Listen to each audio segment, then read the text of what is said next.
The Capital Connection is a production of WAMC Northeast Public Radio. David Gustina is the producer of The Capital Connection. Support comes from United University Professions, representing 37,000 academic and professional employees at SUNY campuses and teaching hospitals across New York State. Frederick E. Cole, President, uupinfo.org. And New York State United Teachers, representing professionals in education and healthcare, online at nysut.org.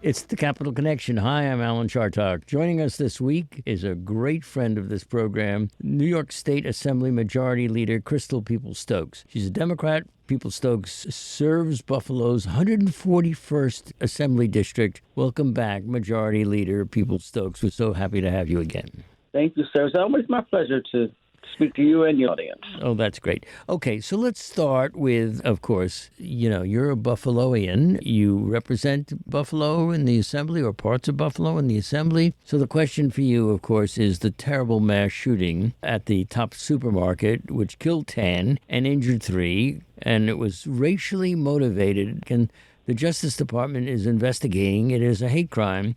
President Joe Biden and Jill Biden traveled to Buffalo to meet with the victims' families. When will these mass shootings end? Well, that's a very good question. I don't know if you go back into the history of America, you've always seen this kind of hate, particularly coming from white people.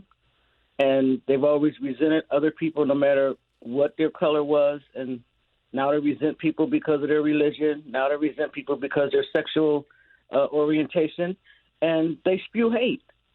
And with the onset of the internet, that hate is just spiraling itself out of control.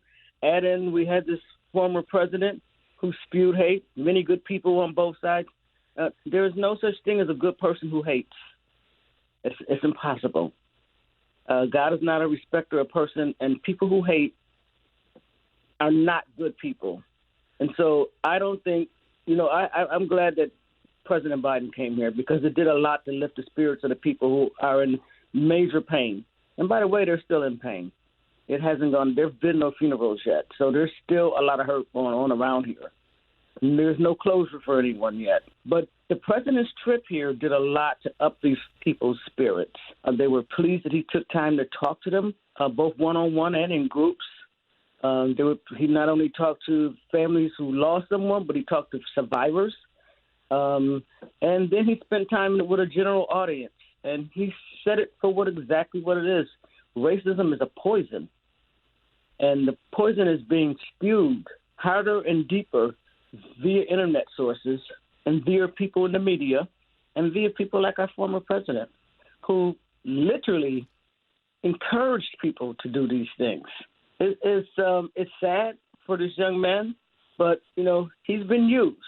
His family has been used to spew someone else's hate and disgust. And you're never going to get rid of all black people because, quite frankly, we're resilient people. You've been trying to lose us ever since you couldn't use us in slavery anymore. It didn't happen and it won't happen. Were you able to talk to the president at all while he was there and you were with him? I was. He was very engaging. I said, sir, you really got to get these assault weapons out of our society. There's no need for assault weapons in America. We're not supposed to be at war with each other. He said, I've been trying. He said, I tried when I was a senator. He said, I'm going to keep trying. So I asked about that one Democratic senator from North Carolina that often does not support a Democratic agenda. I said, what do you need to pay this guy to get him to do this? Because we basically can make these things happen like right now before midterm elections. He said, well, we've been trying. Chuck Schumer chimed in. She said, we've been offering him the sun, the moon, and the stars for a lot of things, and he just doesn't budge. And so I don't know. I think, everything happens for a reason. Perhaps this is that time that America can say to itself, we don't need assault weapons. You don't use those for hunting. Were any of the victims constituents of yours, or did you know any of them? All of them. Really? All of my constituents. I live in 14208. The mayor lives in 14208. In fact, my pastor lives in 14208. And so this is a connected community. I know a lot of the media has been talking about it from the perspective that it's a segregated community. And, the way American housing policy started out years ago, communities were intentionally segregated. Mm-hmm. You're already aware of that. But I think at this point in 2022, people live in 14208 because they want to, not because they have to. And I think that there are generations of families here. Grandmother lives down the street, mother lives 2 blocks over, and children live a couple blocks over. People like this neighborhood. And to think that it's segregated and totally in poverty when there's a library, there's community centers, there's a job resource center, there's a bank that just came here, there's new housing that's going up on Jefferson Avenue. And so it's not the image that's necessarily going out into the broader community, broader public. It's people like this community. They choose to stay here. There's new developments here. And by the way, white people are moving here. I have white neighbors. I didn't have white neighbors when I moved here 15 years ago, but I do now. Do we have any understanding based on newspaper reports or any other information why this, well, I suppose he's a human being, why this character picked this place to come to? Well, according to the newspapers, he researched the census tracts, and he found that this was the largest zip code in the state of New York where mostly black people lived. And I would say the previous census probably would give him those numbers. But the current system, the previous census, the numbers were like 95, I would say, percent black. Now I think those numbers are more like 78 or 79. And so, and I think that he came here and he literally saw the people who were in the market. He even said to one of the manager of the produce department, who happens to be a white woman, he said, "Why are you here? How conflicted is that? Why are you asking about where her job is?" And he actually shot one of the white guys who's the manager, one of the victims, and then he apologized. He said, "Oh, I'm sorry. This wasn't meant for you." So he is definitely conflicted, demented. He only came to shoot black people. Have you talked about what happened in Buffalo with any of your friends or colleagues in the legislature? Yes. I've spoken with all of them. Speaker Hasty was here when the president was here. As a matter of fact, her cousin was here as well. But most of them have all called me. I've either talked to them personally on the phone or via text. Yes. Ton of support. By the way, they're not the only ones. I mean, people from all over the country have called. They've offered resources. They're sending their dollars. They're sending their people in to help. I even have a distant cousin that I don't even know who came from Florida that's here to help. So people are coming here to be helpful, because now you know this was a food desert before the market was there. It's really a food desert now. And so if you don't bring food here, you've got to go a very long distance to find fresh fruits and vegetables. Is that Tops going to stay closed, or will it be opened again? Right now it's a crime scene. Uh-huh. So it's closed until they're finished with the investigation.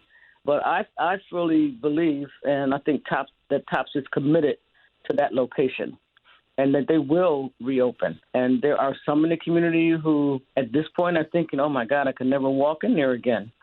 But no one's going to fight me away from my community. That's where I shop at. I'm going to go right back in there as soon as the door is open. Is there any way to prevent, you're a legislator, you pass laws, you think about these things, leader, and I'm wondering whether or not, you've thought of anything that could or should be done to protect people. We should not have access to assault weapons.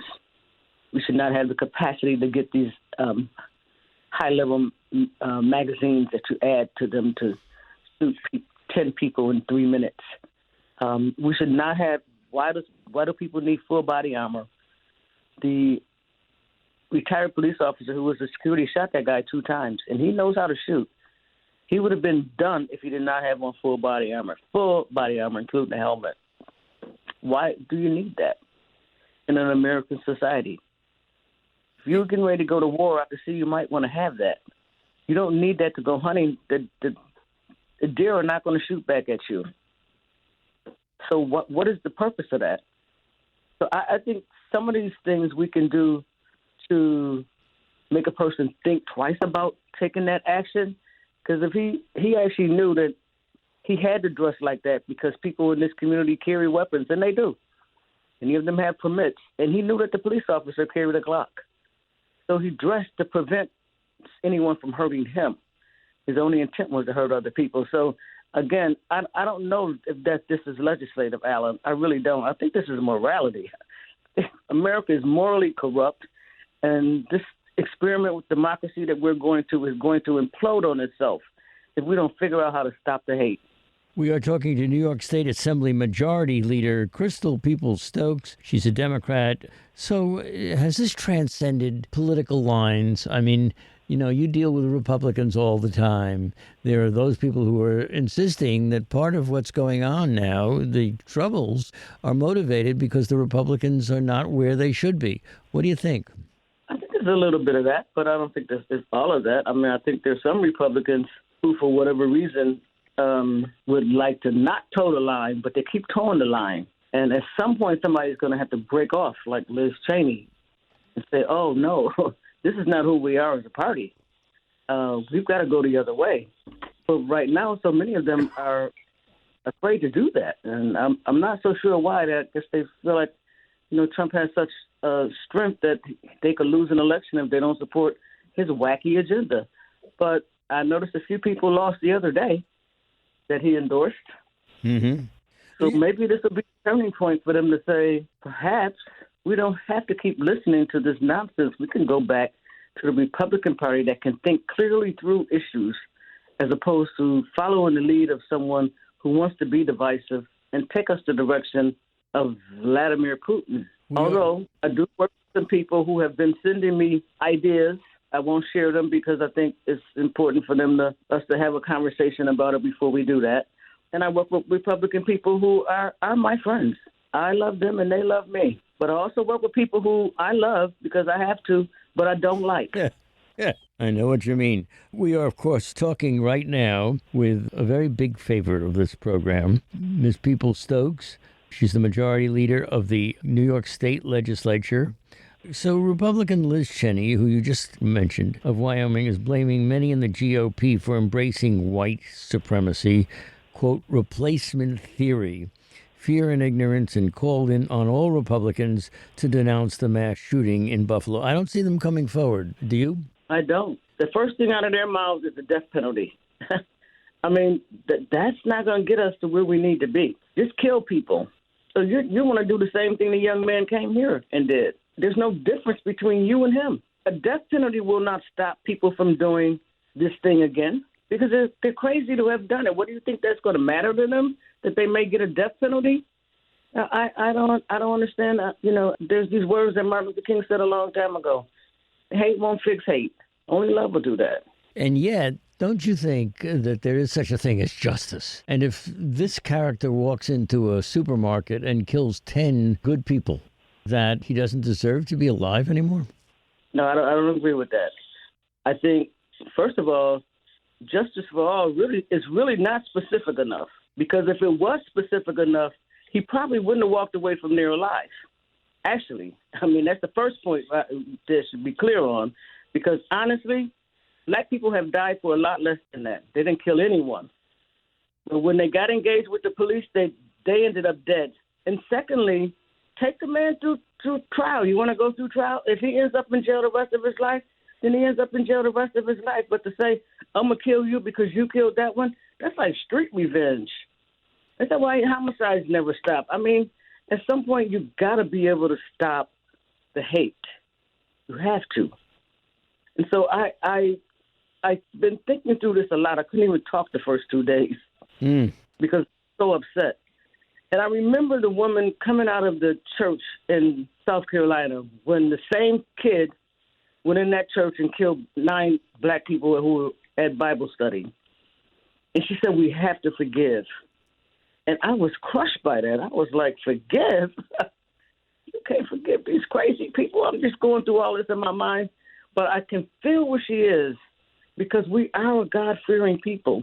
We would not have made it this far in this country with all the trauma that white America has put on us without the strong faith in God. We just wouldn't have made it. So I'm not ever going to say that I support a death penalty. I do not. I don't care what you did.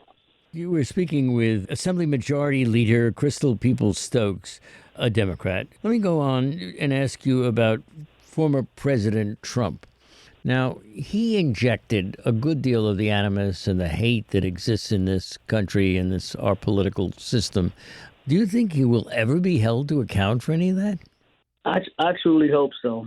Another example of justice for all is not specific enough because that man has eluded justice for at least the last 10 years. Couldn't agree more. Do you think the system is loaded not to hold somebody of that political rank accountable? Yeah, I do. It's real clear that he's not being held accountable. Nobody in his family is being held accountable at all.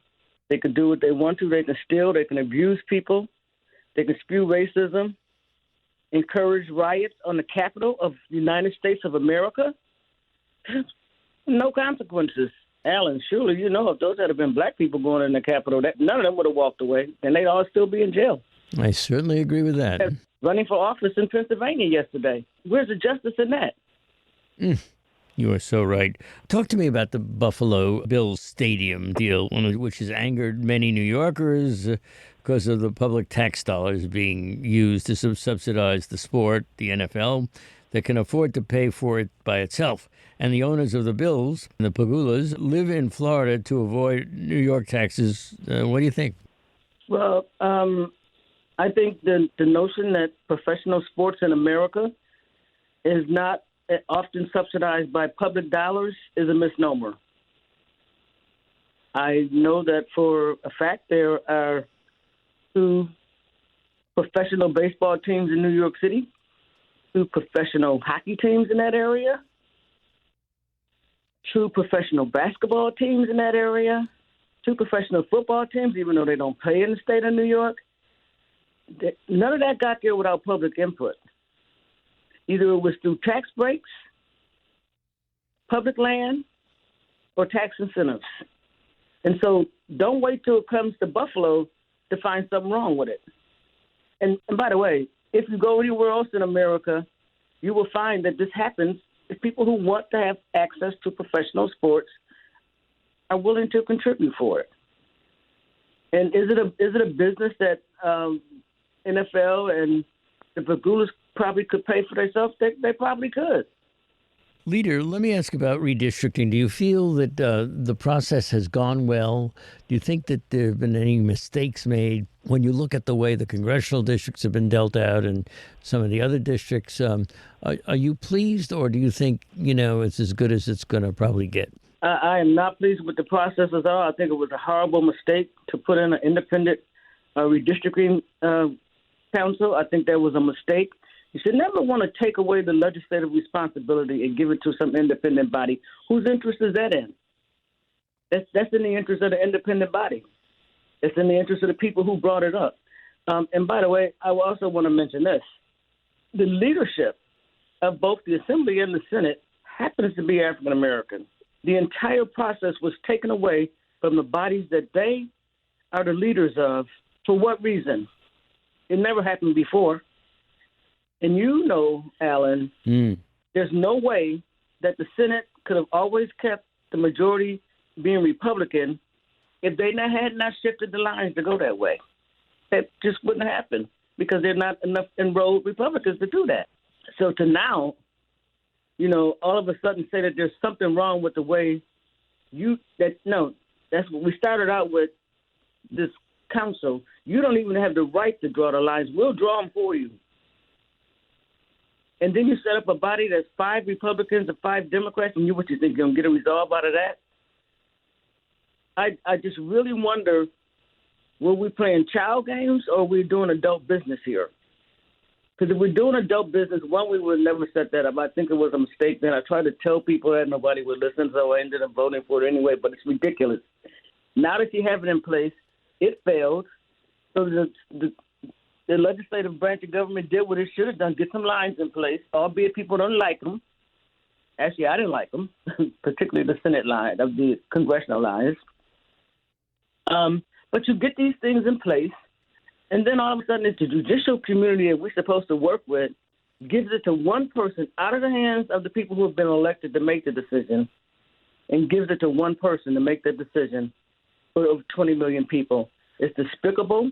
I think in a lot of ways it's racist, and it was the wrong thing to do, and it should have never happened. But now that it did, no one initially complained about the assembly lines. Why do they keep going to court trying to force the assembly not to have their election June 28th? What is that about? We need to start asking some deep questions here. You make a point. You make a point, which I certainly have thought about.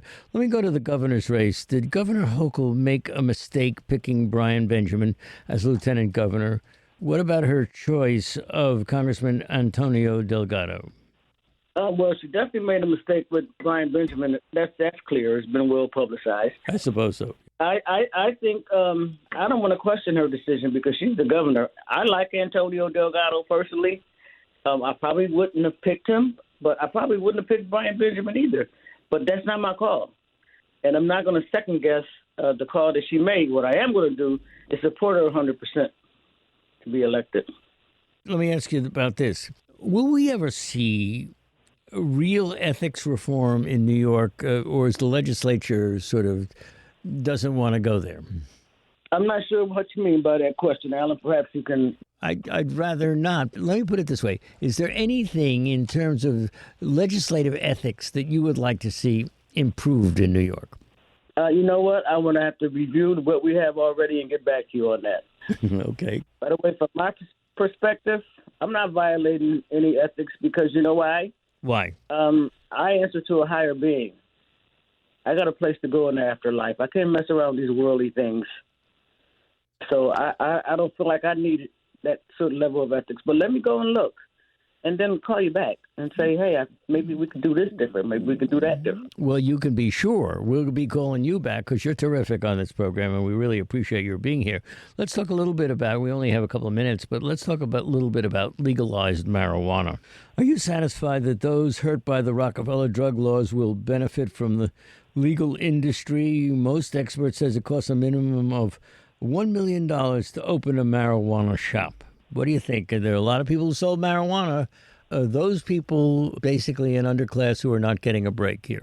Well, I think initially it is a very expensive notion, and I am pleased with the direction that the Office of Cannabis Management's board and agency staff is taking to make sure that the first markets end up going to these people who have been impacted.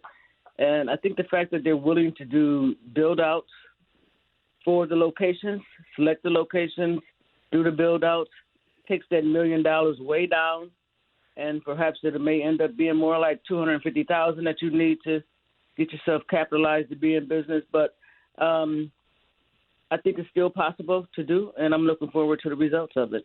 How come so many people are still smoking marijuana? I never have. I have, but I don't. I don't think I was in college. That was a long time ago. I don't know why many people smoke it. And by the way, a lot of people don't smoke it anymore, actually. They use these other things, edibles, and they use infused cooking. They use medical marijuana. People use that a lot in place of Tylenol. So it still is a very profitable business. So let me ask you this. You're sitting there, you're the number 2 person in the entire assembly. What do you think needs to be done now? And we only have a minute to discuss that in. What do I think needs to be done now? As it relates to what, Alan? Because there's so many topics that we've discussed and so many things that we need to do as a society. But I think the biggest thing we need to do is to focus on ridding ourselves of a government that delivers its policy from a racial lens. Mm-hmm. That's what I think we should focus on. I am personally working on equity in that area in education, K through 4. If I believe if kids are educated with the foundation that they need, K through 4, they will do well in school going forward. I also think environmental justice is a major issue that has to be tackled. And clearly you already know that I have a high priority to ensure that people who have been impacted by the war on drugs have an opportunity to be in the business. We're out of time. Our guest has been New York State Assembly Majority Leader Crystal Peoples-Stokes. Majority Leader, I got to tell you how in debt we are to you for coming on this time and other times and keeping us abreast of what's going on. So thanks so much for joining us. You're so welcome, Alan. It's always a pleasure to talk to you. Take good care and stay safe. You too, please.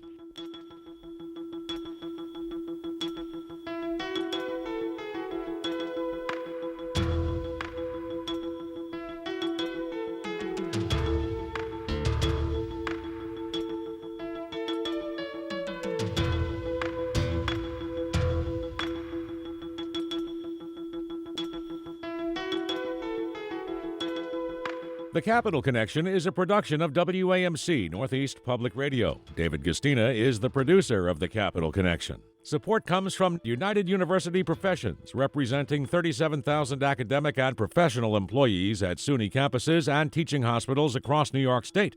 Frederick E. Cole, President, uupinfo.org. And New York State United Teachers, representing professionals in education and healthcare, online at nysut.org.